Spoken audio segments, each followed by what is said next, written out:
Are you familiar with Dr. Benjamin S. Carson? Born on September 18, 1951, Benjamin Solomon Carson originally came from a poor family in Detroit. Due to family turmoil, Ben's grades often suffered until his mother took his and his brother's education into her own hands. Thanks to his mother's support, not only did he learn he loved books and learning, but he ended up graduating third of his high school class. He went on to graduate from Yale with a degree in psychology, followed by a medical degree in neurosurgery from the University of Michigan. Soon afterward, Carson joined the medical staff at the top-ranked Johns Hopkins Hospital in Baltimore, Maryland. At age 32, Dr. Carson became the hospital's youngest director of pediatric neurosurgery.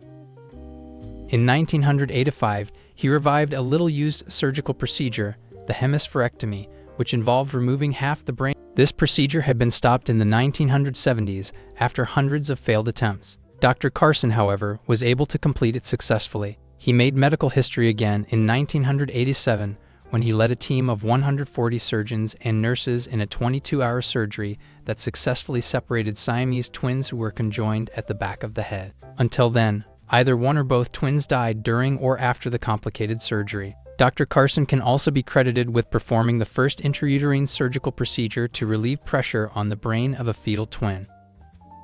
Throughout his career as a successful surgeon, Dr. Carson would take the time to speak to the youth and encourage them to excel in their education and keep dreaming big. In 2013, he retired and entered the political scene, eventually running for president in 2016. Although he retired from his presidential campaign, he was offered the Secretary of Housing and Urban Development position. Dr. Carson was confirmed by the U.S. Senate on March 2, 2017, and sworn into his new cabinet post later that afternoon. He was the only African-American member of President Trump's cabinet.